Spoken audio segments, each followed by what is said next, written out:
ভগবান এক সময় যমরাজের ওখানে গিয়েছে, যমরাজের রাজধানী। সেই যমরাজের বাড়িতে গেছেন। যমরাজ ভগবানের চরণে প্রণতি নিবেদন করলেন।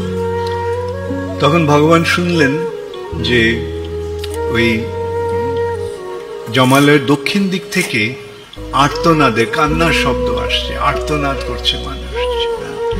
বেদনায় যেমন মানুষ চিৎকার করে, সেরকম আর্তনাদের শব্দ আসছে। ভগবান জিজ্ঞাসা করলেন যমরাজকে যে এই আর্তনাদের শব্দ কেন, কোত্থেকে আসছে?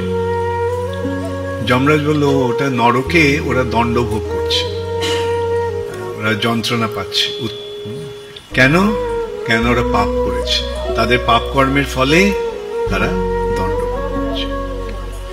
তো ভগবান ভাবলেন যে এরা আমার সৃষ্ট জীব,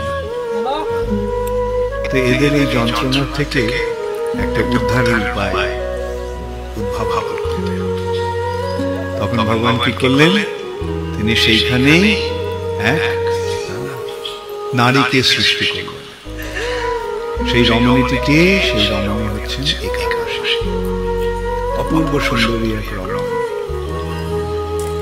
এবং ভগবান স্থির করলেন যে এই দিনে, এই একাদশীর দিনে যারা এই একাদশী ব্রত পালন করবে তারা সমস্ত পাপ থেকে মুক্ত হবে।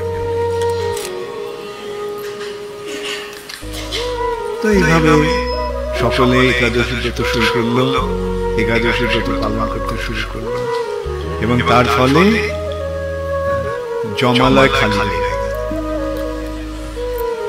যমরাজ খুব খুশি হলেন, ঠিক আছে, এখন ওই সমস্ত কাজ আর করতে হবে না, সারাক্ষণ বসে আমি হরে কৃষ্ণ মহামন্ত্র কীর্তন করব।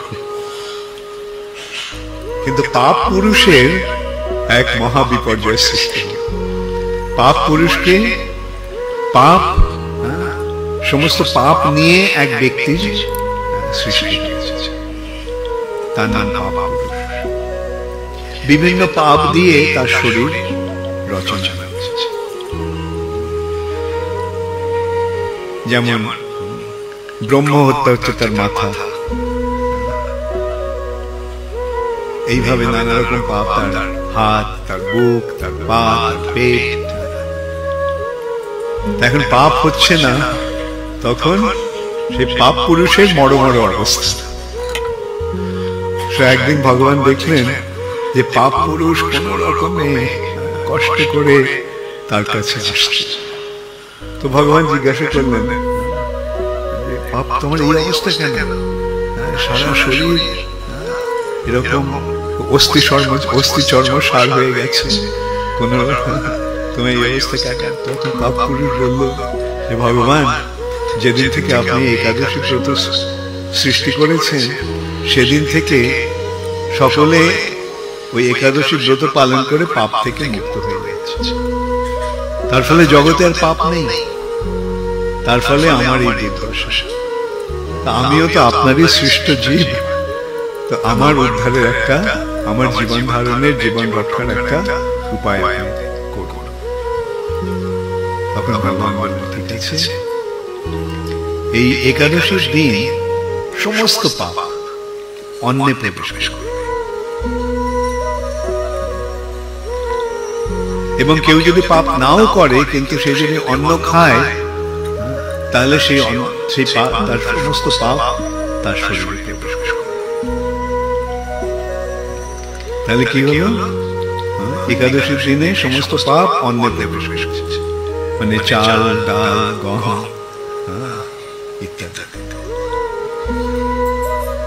এবং সেগুলি যখন খাওয়া হয়, পাপ না করলেও সে পাপগুলি তাদের শেষ হয়ে আসে। তাহলে বোঝা গেল কেন আমরা একাদশীর দিন অন্ন খাই। তো একাদশীর দিন অন্ন না খেলে পাপ প্রবেশ করবে না, কিন্তু যে পাপগুলো করছি সেগুলো থেকে গেছে। তাহলে কি করতে হবে? একাদশীর ব্রত যথাযথভাবে পালন করতে হবে।